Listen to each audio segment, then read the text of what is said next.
So, President Trump has rolled out a major plan.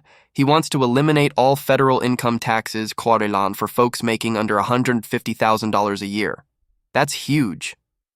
And while he works toward that big goal, he's pushing to scrap taxes on tips and overtime pay right away. He also floated the idea of axing taxes on Social Security benefits, but that part got turned down.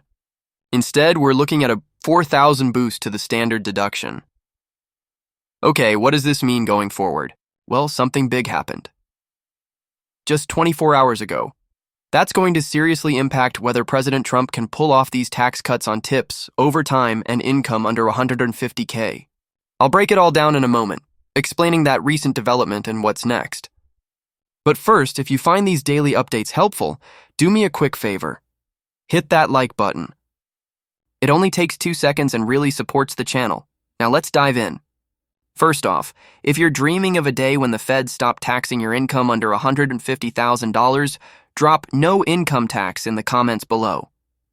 Let me know if that's something you'd love to see. Here's why this matters. Yesterday, a federal court blocked President Trump's plan to use emergency powers for tariffs. The court ruled he overstepped, calling those tariffs on other countries illegal. They're halting them for now. But get this.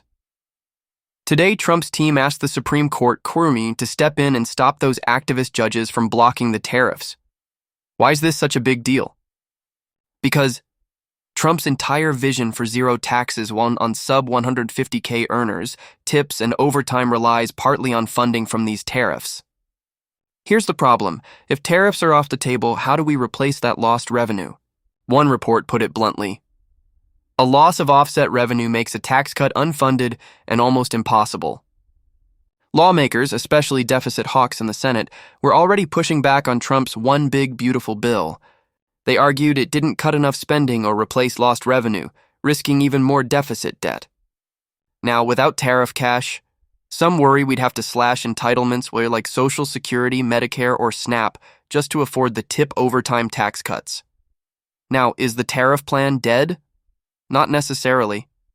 Trump could still work with Congress, the only body that can legally set tariffs long term. Plus, his earlier tariffs on steel, aluminum, and solar gear, those aren't affected. They used a different legal approach. But this pause on new tariffs? It throws a wrench into the push for tax-free tips over time and that $4,000 deduction boost for seniors. The expanded child tax credit, up to $2,500, is safer. It's got bipartisan support. But Trump's bigger tax cut package? This could derail it. Honestly, we're in wait-and-see mode. We don't know if the Supreme Court will side with Trump or uphold the lower court's block. We'll likely have clarity in 7 to 10 days. Trump's whole idea was, stop taxing struggling Americans, make other countries pay via tariffs if they want to sell here. Will he back down? I doubt it. He's fought this hard for decades. But it might not be enough. One last thing. An April policy let Trump slap up to 50% tariffs on countries running trade deficits with the U.S., plus 10% baseline tariffs. That's what got blocked. But his team argues past presidents, like Nixon in 1971, used similar emergency powers during economic crises. The courts backed Nixon then. Will they back Trump now? Bottom line, the next few months are a total question mark. Will tariffs survive? Will the tax cuts happen? Nobody knows, not even me. This uncertainty could delay or even kill the zero income tax dream. Stick around till the end. This affects all of us. I promise to keep you updated as this unfolds. If you learned something new, consider subscribing for more real-time breakdowns. Thanks for watching. I hope you enjoyed this deep dive. See you next time.